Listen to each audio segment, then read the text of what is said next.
Welcome to the third episode of the Panamerican. 2 other episodes we talked about Central and North America. Now we are on the last part of the Panamerican.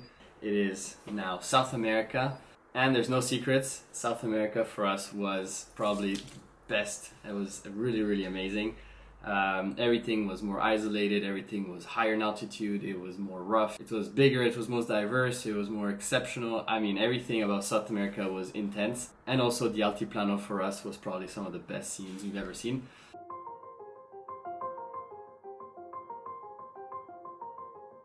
Over the past 2 years, we have traveled through Europe, North America, Central America, South America, and Antarctica. Our home, our Land Rover Defender, is now on a boat to Australia. And before meeting it there and continuing our world tour journey down under, we worked on this special video series.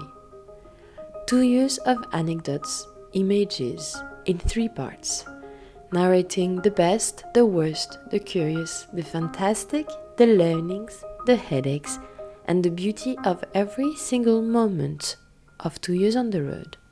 Part 3. South America.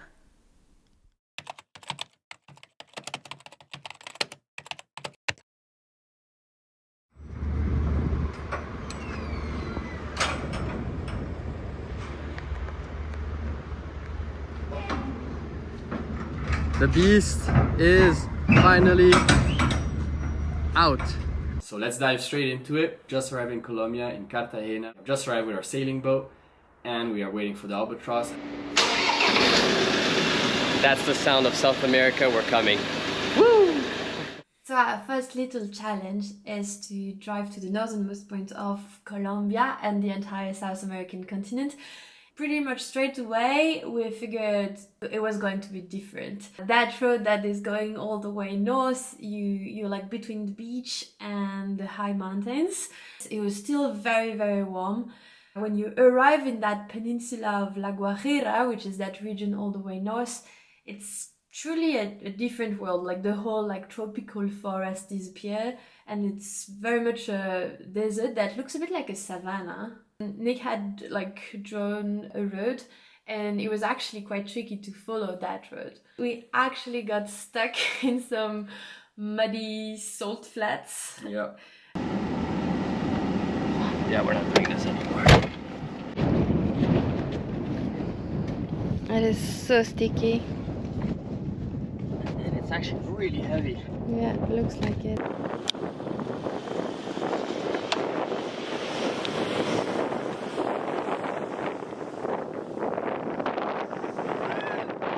We made it out. Yeah, we didn't have to press the SOS button, so that's cool.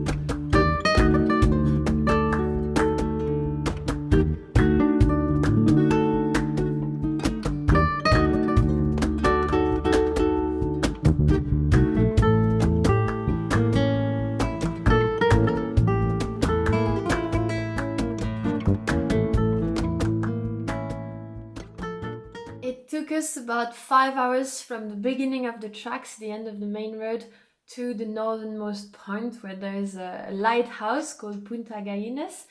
One aspect was that there were so many tracks, we got lost, we got stuck. And another one is there's quite a lot of people living in the area, even if they're sparsely located. You see little huts. They live in very, very basic conditions. They've been living here for centuries. And there's been like more and more visitors passing in the region. And there's been a practice of like putting roadblocks, and they're asking for tolls, literally. Yeah, money, food, or drinks, or something. They just want you to give something. Okay, the roadblocks have started. There's actually a lot of roadblocks. It's in majority it's kids who actually pull up a rope, like in this situation. There's a kid, and Mathilde, usually what she does is she drives very slowly and tries to, you know, sort of force the way through. It's a tough one. We have a lot of gifts, but we need to keep them, because if there's the adults, then we have to give them out, and so we need to keep some backup in case that happens. Yeah. We had planned a bit because some people warned us about that situation, so we had little things to give, and we were negotiating with the kids, and we had 3 kids actually like coming to our camp and chatting with us for a little bit. So they told us a bit more about how they live in the region, because like just making a living over there is pretty hard. So it was super interesting to talk to them. But eventually we made it all the way to Punta Gallinas. The landscapes were breathtaking. And that was the beginning of our direction straight to Ushuaia. So we turned around and went straight south, and then into the uphills and downhills of Colombia. They're pretty aggressive. They're all around. You're always going up and downhill. We went to this national park called Cocuy, and that is the start of the Andes, so the rock mountain that continues all the way from Colombia till the bottom in Argentina and Ushuaia. So that was the first time we started seeing them, and truly really cool. 4,000 and so meters, so that was the first time. We had the diesel heater running all night. It was freezing. I think at night it got really close to 0 Celsius. As we continue down, we do our first meetup in Bogota. This is where we just invite people from Colombia and say, hey, we're all going to be at this bar or this restaurant. You can all come and join. Let's hang out. There was about 30 people, which is pretty nice. We had traveled with some of them in Colombia who had invited us to their house. We have still good memories of that. People are always so nice everywhere. Colombians love overlanding, so it was really fun to see how many people wrote us when we arrived in Colombia. I don't think I was expecting it. ¿Cómo les parece Colombia? ¿Colombia es muy bonito o qué? Sí, a nosotros gusta mucho la gente, muy gentil. Ajá, pero ya ustedes han venido con más tiempo, ¿ustedes vinieron o hasta ahora? No. ¿Primera vez? Primera vez. Ah, primera.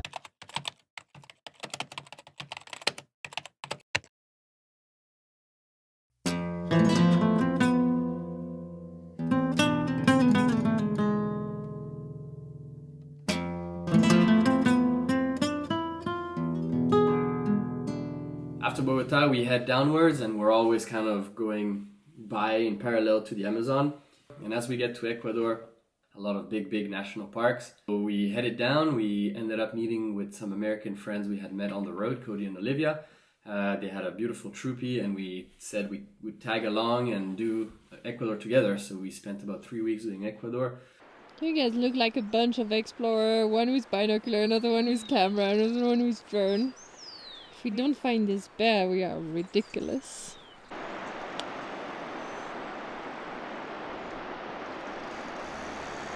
We first went to do a few hikes left and right.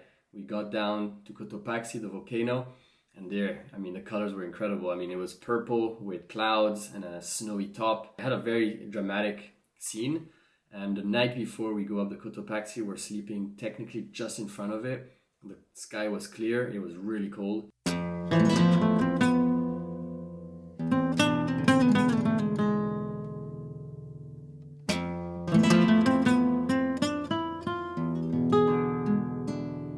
Morning early we went, and that's when we started driving to the top, and it was 4,000 meters. The car was really slow, and thank God we had brought a engine starter fluid, because the car would not start at all, and that was the first time it had happened to us. And with the fluid, right away it went. And then as we were going up to the Cotopaxi, we hiked it with Cody and Olivia. We got to the top, to the first refuge, and their view on the whole national park. It was the first time we started seeing horses, which was pretty nice. We were driving on these tracks around the national parks, and you had these horses in packs walking or running.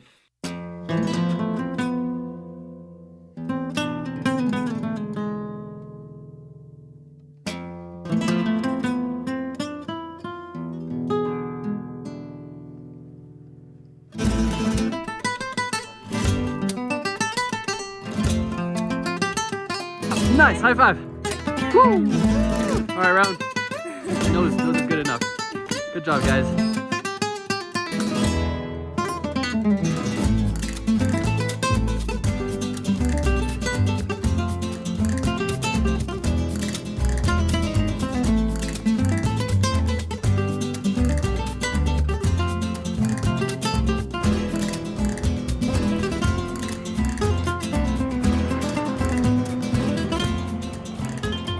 And then from there we ended up going more south, and we took some off-roads with Cody and Olivia, and ended up meeting a really nice old lady. It was really one of our, most surprising and nicest encounter. We were driving on those remote mountain tracks, and we actually passed her first time. She was leading her horse by hand, and there was 2 little white dogs following her. I don't know who started chatting first, but we said hello, and she started asking questions. Ok, perfecto, voy a hacer la foto, Ahora ok? espérame, voy a botar la chalina. Qué Voy a bonito. salir. Un regalo. Oh, gracias. Así, cariño, eso, ¿quién más, chico? Eventually, she unpacked the bags on the back of her horse and gave us some fruits. Oranges. Oranges. It was really nice to chit chat with. And the oranges were really good. Yeah, it was Really good. Bye! Ecuador was a bit our first introduction to the Andes feel, how people look, the animals, as Nick said. When we arrived at that big volcano called Chimborazo, we saw our first vicuña, which is typical from the Andes too. And so, it was for us first introduction to high altitude and the culture from the mountains in the Andes.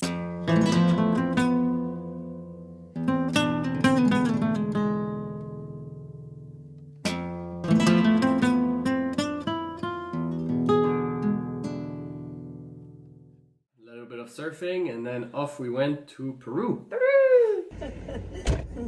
Mais du coup, oui, je suis restée 8 mois en Thaïlande.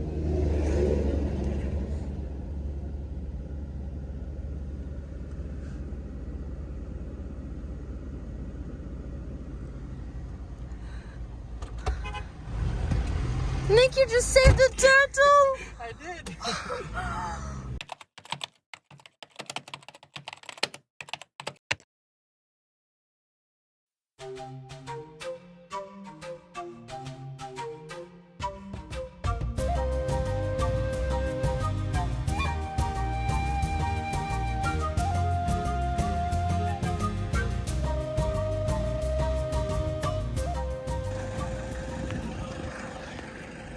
Peru! Woohoo! Nice! Officially in the country. Nick and I, now we need to register Albatross. And then we're done! Nice! Let's go! Let's go. Ooh, oh yeah! Peru was probably for us, at least in the top 5 or top 3 countries we did so far. The landscapes are just incredible through these canyons with tunnels, and we were driving through those, and we had big trucks coming ahead of us who were parking on the side, and there would be so little space between us, and on the other side huge cliffs. And on the way up there was this bridge that was completely destroyed, and we were like, oh no, we have to do a 5-hour detour, which technically is not allowed on a world tour, but on the spot we were like, oh no, that's just a whole day lost. And so this guy came with his little tuk-tuk and put all these pretty large planks, maybe this large, and said, no problem, you can do it. And we were like, oh man, this is crazy.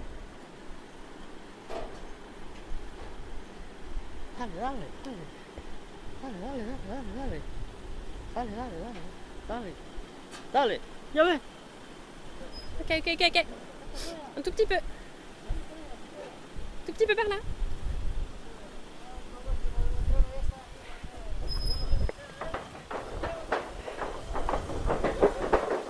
Bravo!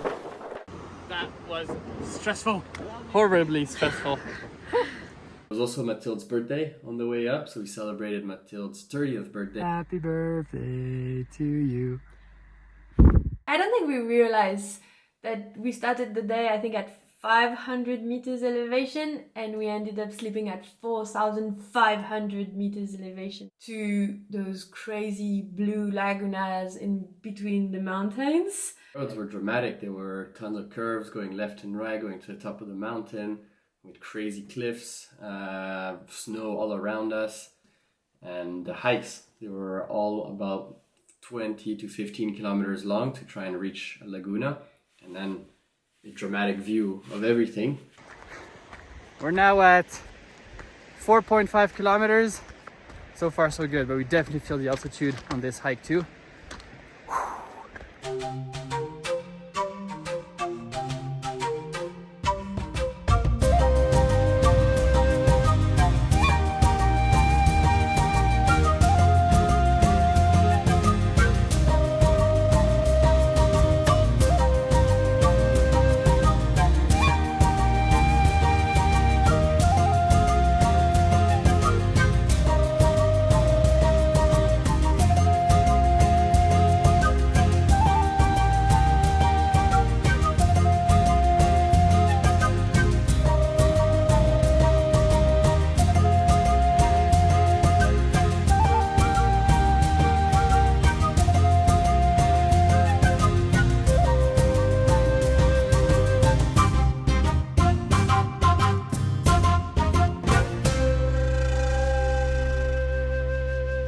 Whole area called the Cordillera Blanca, it's just insanely beautiful. And the roads, crazy. The mountain passes to go from one part of the Andes to the next and then back and forth like this. We're enjoying one last time this incredible view. It's so cool. You know what's the hardest part though is we see so many cool things. It's so hard to like actually take a picture of this with your brain and remember it. Because 2 hours later, this just becomes foggy in our brains. We have the idea of it, but it's never as clear, and we always have to look at the pictures and then we're like, wow. Yeah, and from that point on, I think we spent almost 2 weeks just going up and down. Yeah, we went to Huayhuash and then we went through this thing that we call the Lagunas route. All in a sudden, we were taking all these off-roads and then it was just lagunas and lakes one after the other, and we were literally zigzagging through all the different lagunas. We pulled out the drone and we have incredible shots from there.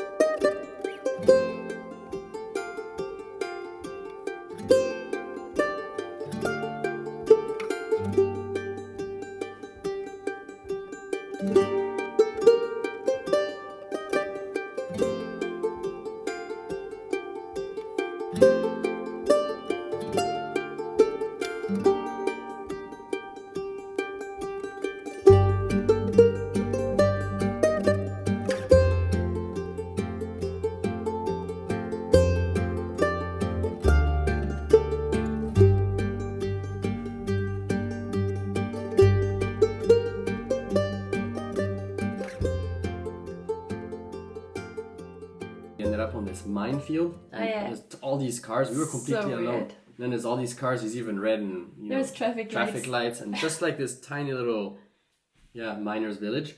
And then we continue. We go into even higher elevation, 5,000 meters. It was really lost in the south of the Cordillera Blanca. No tourists. No tourists. And yeah, 2 great encounters. First one, we were driving and then suddenly we see all the alpacas grouped in a little fenced area. Usually they're spread in the valleys. And so we thought, something's happening. There were a bunch of guys outside drinking and smoking. And so we stop and Nick, as usual, just like go straight and chit chat with them. They offer you a drink and a cigarette. Yeah. And they explained to us that it was the day of the month they were counting the alpacas to be sure that they were not missing any. And someone from the village came to witness this counting process. And so Nick ended up with those guys in the little fenced area trying to count the alpaca flock. Do we say a flock of alpacas? Yeah. I don't know. How many do you have? 53 alpaca. 53. Yeah. And the second encounter We were driving again on the mountain ridge, beautiful place, far from everything. And then we see this woman and her little kid, tiny kid, on the side of the road, and they were hitchhiking. We picked them up because they were going down in the valley in the same direction than us to a little village. And they were just coming up to the fields to spend some time with the husband and father, who spent the entire week up in the mountains. She did put our Peru flag on the car. She did, yeah, she did. So that's a great memory.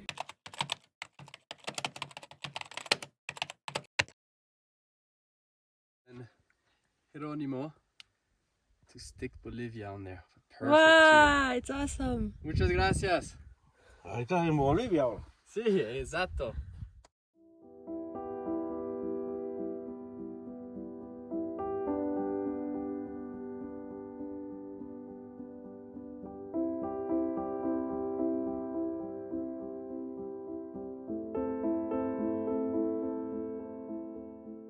Next was Bolivia. We entered from Peru to Bolivia on the shore of Lake Titicaca, the biggest in South America. And it was already a bit tricky to enter Bolivia because we knew the diesel over there was extremely bad. 500 to 5,000 times worse than the diesel in Europe, let's say. Our vehicle being European and modern, we got tons of diesel from Peru, we got plastic bottles, jerry cans, things like that. So we started Bolivia smuggling diesel in the country. Yep. Our first objective in Bolivia was a pretty big climb for us. We made it. What's the elevation? 5,337 meters, highest we've ever done on this trip. And it doesn't end here. We're going to attempt the climb of whatever is hiding in the clouds. 6,088 meters. It was a 3 days mini expedition.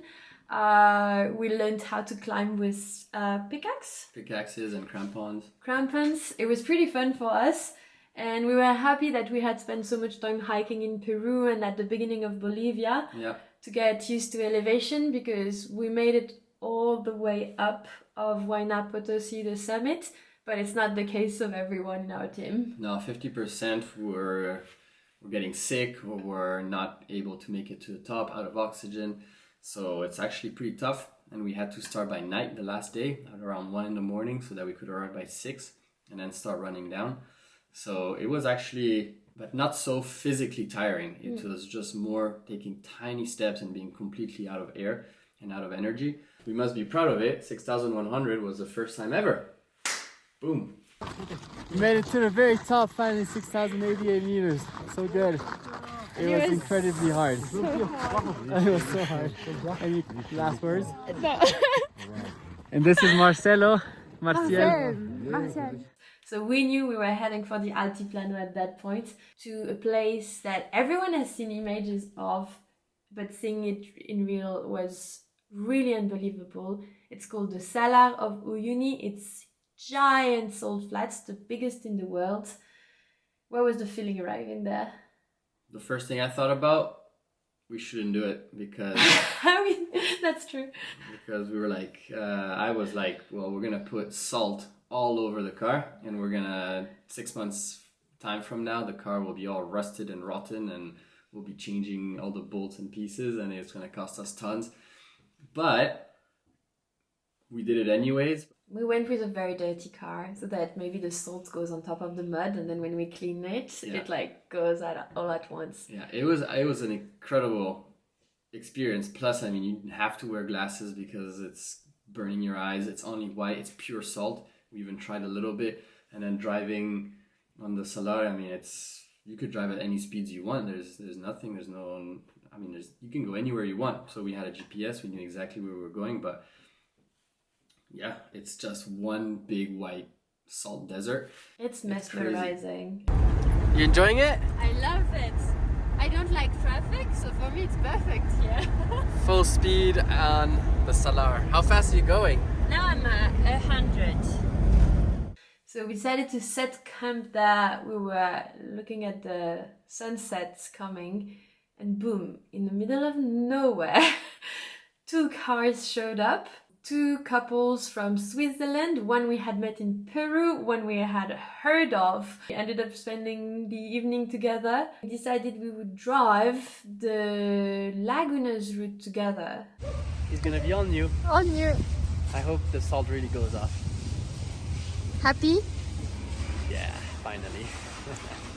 So the Lagunas route is a track that rallies more or less the Salar de Uyuni, so those salt flats in the south of Bolivia, to the border of Chile, all through the Altiplano, all through off-roads. 450 kilometers of just pure desert, practically no water refill point, no diesel, no nothing. We're traveling with two other troopies, one from Switzerland, one from the Netherlands, and then one van from Switzerland. Here you'll see some videos of them completely killing it out there because they're just reversing uphill when they don't have enough power. They're also reversing because they couldn't make it up the hill, so the rear gear is the strongest. They were literally going everywhere the 4x4s go. And the group of four, we made it through the 450 kilometers. Crazy experience.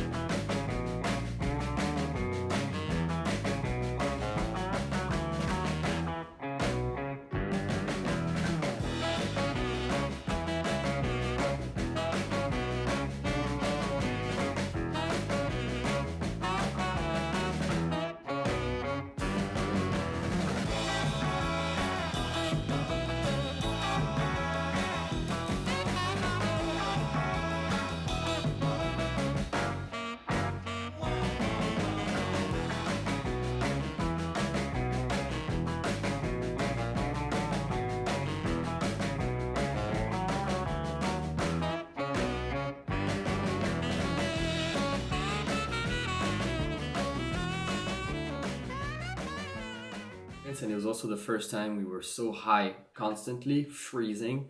We were eating dinners and shaking. First time we would see tons of lagunas one after the others. There was hot springs, which we all really enjoyed. We stayed there for almost 4 hours, just really staying warm.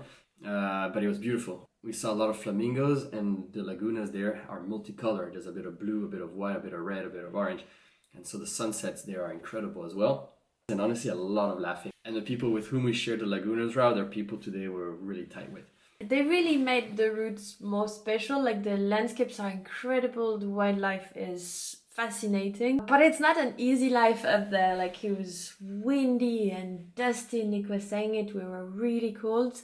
And so when we arrived at the border with Chile and were given the opportunity to go down in elevation, we did.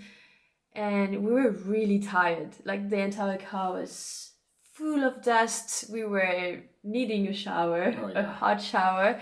And it took us 2 days to kind of like get back on our feet.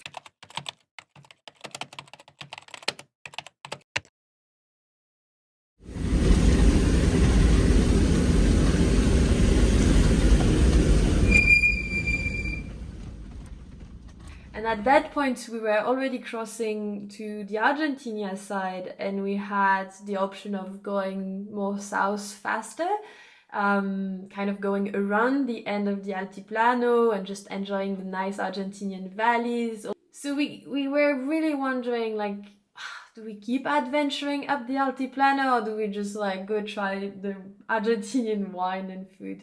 We felt it was so exceptional. We were like, don't be lazy, just do it. And we didn't regret it. Oh, that was the best 650 kilometers we did. It's better than the Lagunas route in Bolivia, in the sense that there's even less people, less cars, completely alone. This region is called Puna region.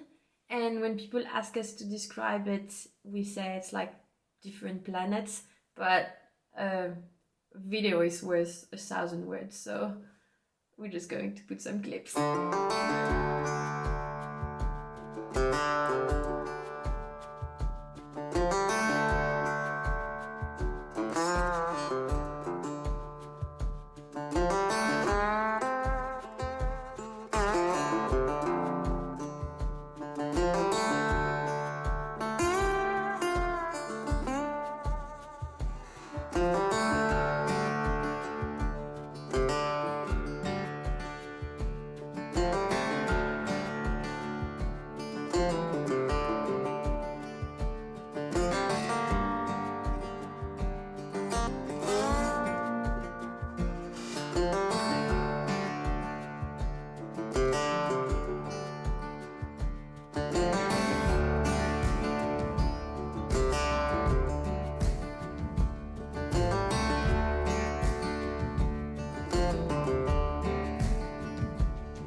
a beer and a towel.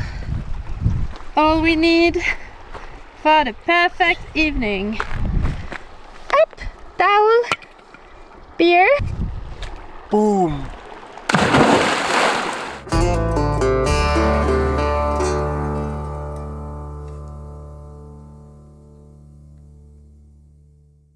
We finished it, arriving to the first station that there was outside of the desert, and literally as the car arrives it starts choking, so it was just perfectly what we had. Y venimos 800 kilómetros y aquí el carro está La reserva. sí, perfectamente aquí, seco.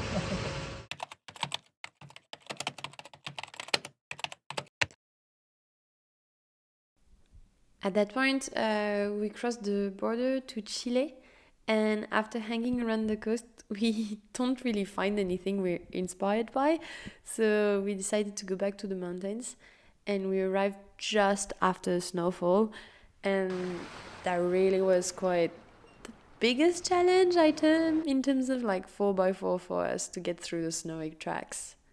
We made it out! We're not out yet.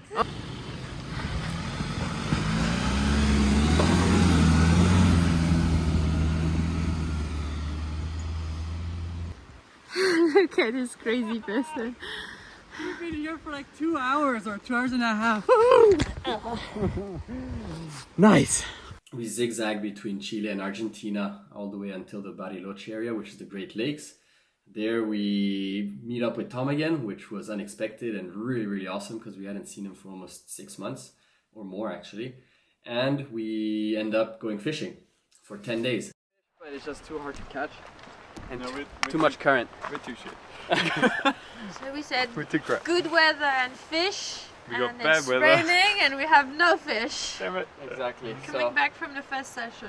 To the next lake, To right? the next. And we catch one fish, which I caught luckily. Yeah, we're But happy we didn't have to count on the fished fish to eat. that was a ton of fun. And then we hanged out with Tom and his family in Chiloé, which is the Chilean side.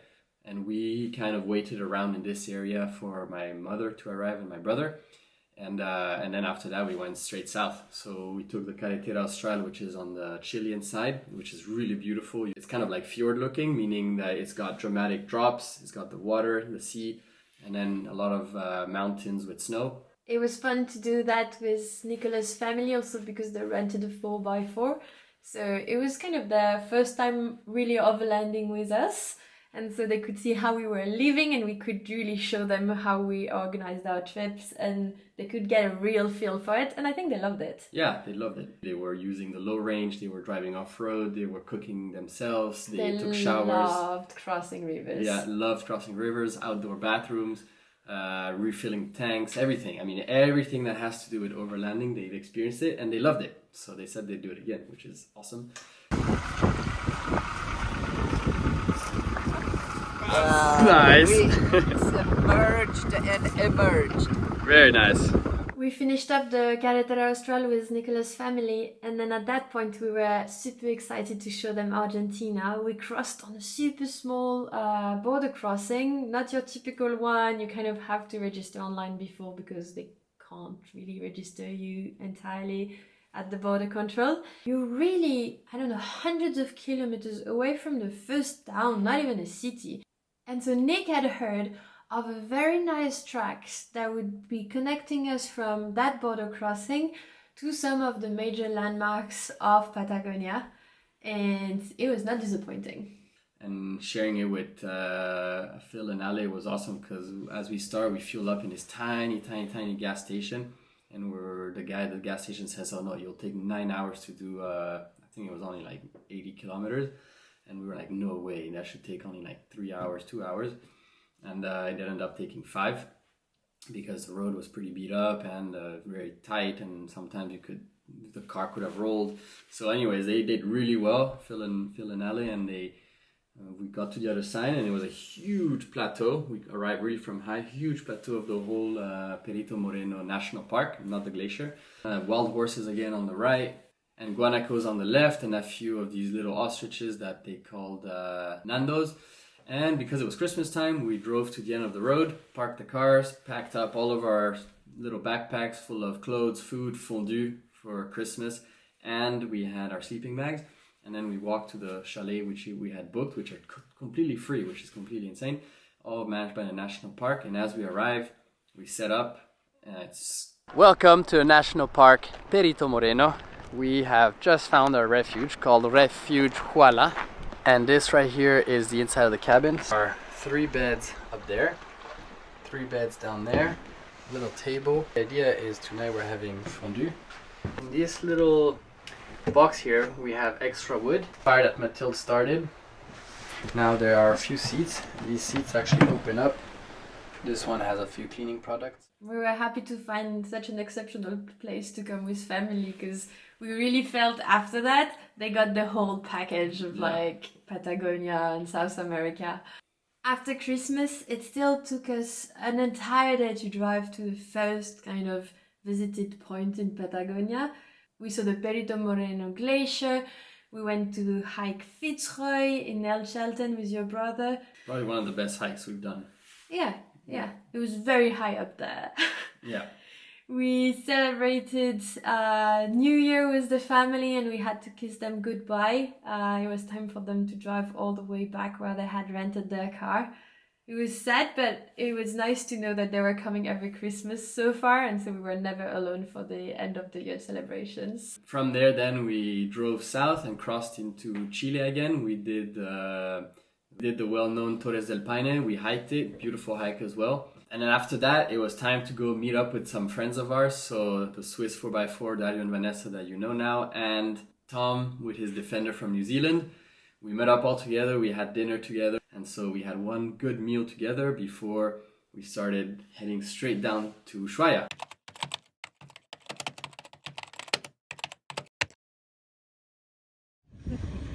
You guys look fake. Yeah.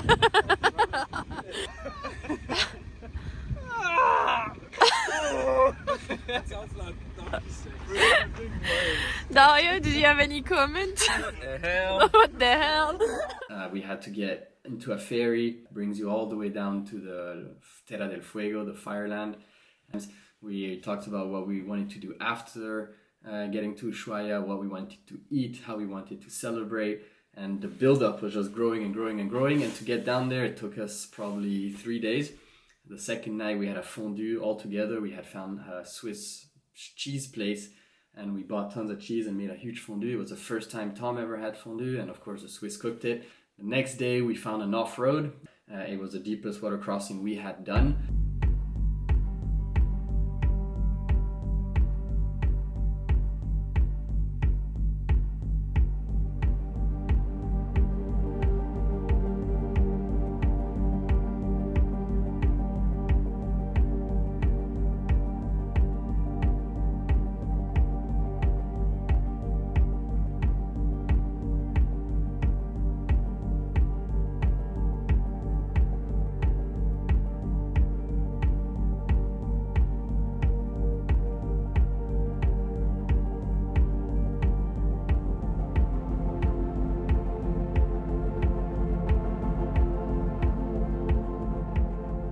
Started driving the last 100 kilometers to Ushuaia, and that's when it went from island plains to all of a sudden having these strong mountain peaks peeking out with snow at the top, and we were driving through the valley with nice cliff views. And as we got closer, the excitement got there, and all of a sudden, really, we didn't know it was there, but all of a sudden we take this curve like that, and as we take the curve, there's these 2 Ushuaia pillars, and that's it.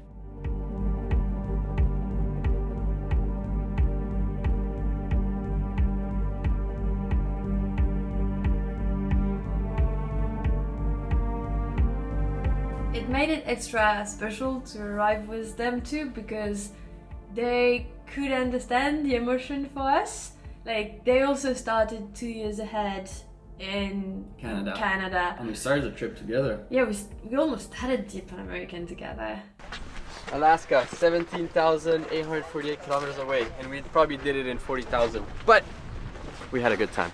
Dario, Tom and I go to plunge in the water, and then we come back and we're all excited, like, oh, it was really nice. And then we turn and we see like Nick and Vanessa holding hands, walking to the water, and like just putting their finger in and being like, yeah. Good enough. That was my favorite image of this. Yeah, and I already had jumped in Antarctica, which for me was the most southern you could do, so that was good enough too.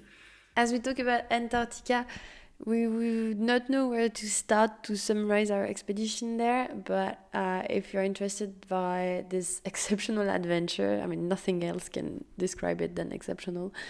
We have a series of 3 videos available, so you can just check them out. It's really, really cool.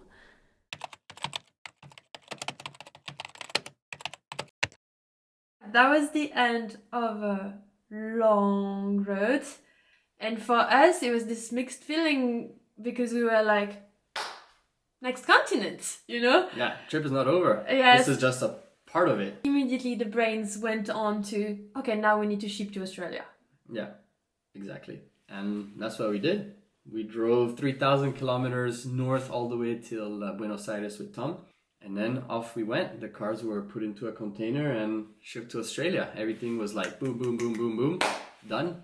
Package sent. Sending the car to Australia is not that simple.